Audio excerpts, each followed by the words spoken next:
Ya, eh, pengalaman interaksi langsung dengan dimensi supranatural sebenarnya dimulai jelas-jelas itu ketika setelah saya kembali dari mati suri. Mati suri sendiri saya mengalami hampir 3 kali sebenarnya. Tapi yang paling diingat adalah usia 9 dan 11. Karena usia 3 tahun saya tidak ingat apapun, tapi itu memang saya juga mengalami hal yang sama, mati suri.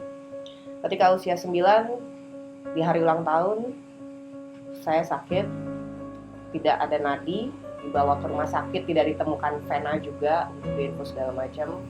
Badannya sudah dingin, membiru, detak jantungnya nggak ada.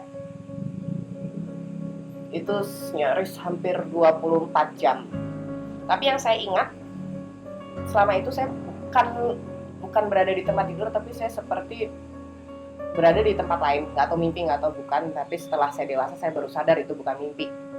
Salah satunya saya lihat badan saya sendiri, dan saya didampingi oleh 2 sosok berjubah membawa kitab besar dan dibawa ke atas lewat awan. Terus saya juga lihat ada masjid, azan, dan beberapa tempat suci lainnya.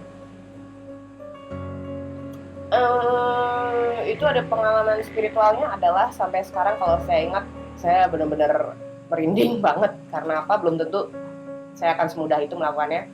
Jadi di sana saya disuruh menyeberangi kayak benang tipis gitu, saya belum tahu itu apa, 3 langkah. Kamu seberangin itu 3 langkah. Gimana caranya bisa gitu Mas? Tapi omongannya lewat telepati ya, bukan lewat mulut. Kamu seberangin. Saya bilang nggak mungkin karena di bawah tuh kayak jurang dan merah. Saya coba selangkah, ternyata ringan, saya nggak jatuh. Langkah kedua ringan juga. Langkah ketiga ringan, tiba-tiba badan saya diangkat, dibalikin lagi ke pinggir. Dan sosok tersebut yang berjubah bilang, gimana? Bisa? Mudah? Mudah? Gampang ya ternyata. Waktu itu saya umur 9 tahun. Terus saya dijawab apa? Belum tentu kamu kembali ke sini bisa semudah itu lagi. Dan ternyata ketika dewasa saya baru sadar bahwa itu adalah jembatan Shiratal Mustaqim. Kemudian juga itu salah satu ceritanya. Umur 9 setelah kejadian itu saya dikembalikan lagi ke badan, saya terbangun, satu keluarga itu nangis semua karena saya sadar. Sejak saat itu saya sulit membedakan antara manusia sama yang bukan, kecuali kalau dia menembus tembok atau punya kelainan yang manusia tidak miliki. Di usia 9 juga, setelah 40 hari, ya pokoknya selama 40 hari setelah mati suri, itu kalau saya tidur, di samping saya, kalau orang Jawa bilang rep-repan. Tapi kalau di bahasa parapsikologi sendiri adalah sleep paralysis. Di samping saya itu tidur juga, di samping saya sejengkal ini jaraknya, pocong. Wajahnya saya jelas seperti apa. Itu selama 40 hari setiap malam ketika saya tidur dan nggak bisa bangun. Dan dia mengajak saya bicara banyak hal.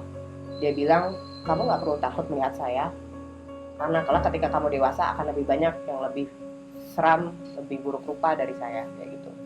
Selama seminggu saya nggak bisa tidur, di kelas tidurnya. Ya karena malam kayak begitu, kayak nightmare banget kan. Sampai ketika menjelang 40 hari, saya sudah terbiasa cerita-cerita di sekolah. Gimana kamu di sekolah, gini. Akhirnya biasa kayak teman. Sampai kayak itu 40 hari, saya harus pergi. Kamu sudah lulus, kamu tidak akan takut lagi melihat selain saya, dia bilang. Saya pikir itu udah cukup ya mati suri. Pengalamannya benar-benar yang, ya gimana nggak bisa di orang, nggak semua yang ngalamin juga. Ternyata umur 11 tahun saya ngalamin lagi, dan ini lebih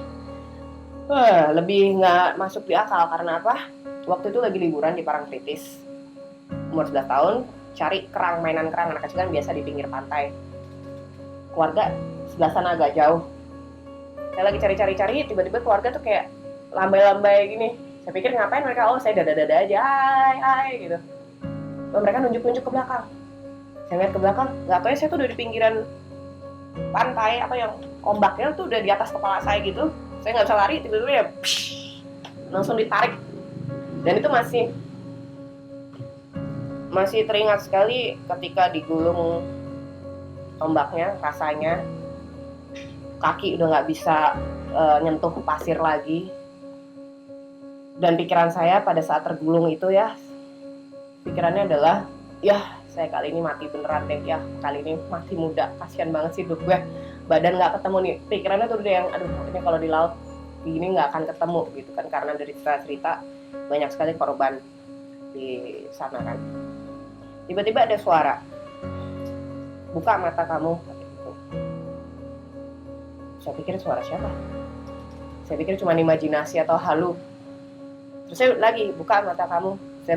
Terusnya dalam hati, saya nggak mungkin ngomong. Dalam hati saya bilang nggak mau, nanti tiba-tiba, namanya anak kecil ya, nggak mau nanti tiba-tiba ada hiu lagi, wow gitu kan, lebih serem gitu. Saya nggak mau, enggak. Akhirnya ditenangkan, bilang buka, dan itu nggak ada suara ombak lagi, yang debur ombak itu sama sekali nggak ada. Ketika saya buka, suasana udah berbeda. Saya bukan berada di pantai, tapi seperti kayak gelombang air di bawah gitu, tapi anehnya saya bisa nafas dan ada pengalaman spiritual juga di sana. Dan dikatakan memang saya belum waktunya mati, hanya dikenalkan dengan dimensi supranatural yang memang ada.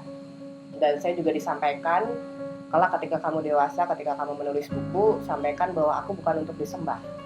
Saya belum ngerti itu. Akhirnya karena bilang saya belum waktunya meninggal, saya dikembaliin lagi dengan kondisi semula, seperti diputar gitu.